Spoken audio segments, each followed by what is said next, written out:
Hi, welcome to Kevin Alone's audiobook reading Start With Why by Simon Sinek.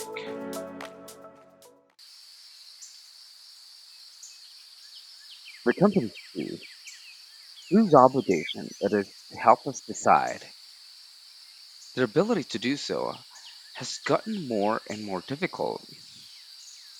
Every day, the competition is doing something new, something better. They constantly have to come up with a new promotion, a new guerrilla marketing tactic. A new feature to add is hard work, combined with the long term effects of years of short term decisions that have eroded profit margins. This raises stress levels inside organizations as well. When manipulations are the norm, no one wins. It's not an accident that doing business today and being in the workforce today is more stressful than it used to be.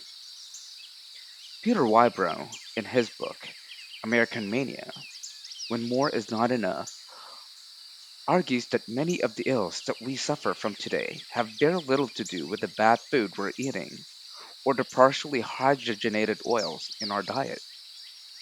Rather, Wybrow says, it's the way that corporate America has developed that has increased our stress to levels so high we're literally making ourselves sick because of it. Americans are suffering ulcers, depression, high blood pressure, anxiety, and cancer are at record levels. According to Wybrow, all those promises of more, more are actually overloading the reward circuits of our brain. The short term gains that drive business in America today are actually destroying our health. Just because it works doesn't make it right. The danger of manipulations is that they work, and because manipulations work, they have become the norm, practiced by the vast majority of companies and organizations, regardless of our size of industry. That fact alone creates a systemic peer pressure. With perfect irony, we, the manipulators, have been manipulated by our own system. With every price drop, promotion fear base, or aspirational message, and novelty we use to achieve our goals, we find our companies, our organizations, and our systems getting weaker and weaker. The economic crisis that began in 2008 is just another, albeit extreme, example of what can happen if flawed assumption is allowed to carry on for too long. The collapse of the housing market and the subsequent collapse of the banking industry were due to decisions made inside the banks based on a series of manipulations. Employees were manipulated with bonuses that encouraged short sighted decision making. Open shaming of anyone who spoke out discouraged responsible dissent. A free flow of loans encouraged aspiring homebuyers to buy more than they could afford at all price levels. There was very little loyalty. It was all a series of transactional decisions effective, but at a high cost. Few were working for the good of the whole. Why would they? There was no reason to give in to do so. There was no cause or belief beyond instant gratification. Bankers weren't the first to be swept up by their own success. American car manufacturers have conducted themselves the same way for decades. Manipulation after manipulation. Short term decision built upon short term decision. Buckling or even collapse is the only logical conclusion when manipulations are the main course of action. The reality is, in today's world, manipulations are the norm, but there's an alternative. Part 2. An alternative perspective. The golden circle.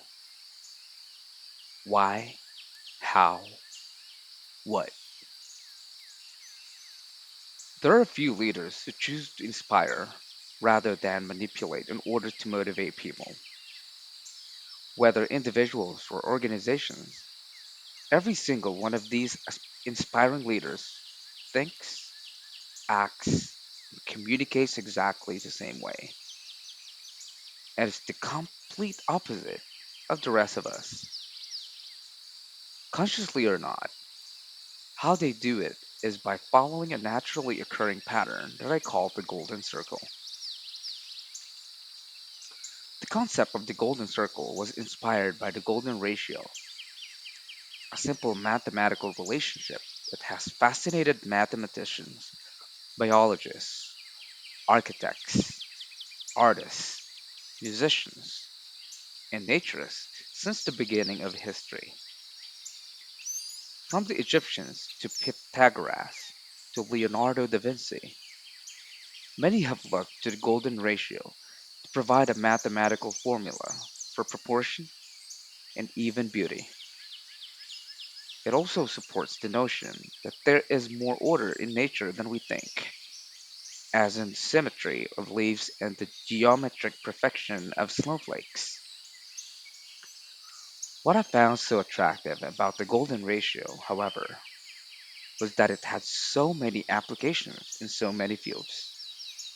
And even more significantly, it offered a formula that could produce repeatable and predictable results in places where such results might have been assumed to be a random occurrence or luck. Even Mother Nature, for most people a symbol of unpredictability, exhibited more order than we previously acknowledged, like the golden ratio, which offers evidence of order in the seeming disorder of nature. The golden circle finds order and predictability in human behavior, but simply, it helps us understand why we do what we do. The golden circle provides compelling evidence of how much more we can achieve if we remind ourselves to start everything we do by asking why. The golden circle is an alternative perspective to existing assumptions about why some leaders and organizations have achieved such a disproportionate degree of influence. It offers clear insight as to how Apple is able to innovate in so many diverse industries and never lose its ability to do so. It explains why people tattoo Harley Davidson logos on their bodies.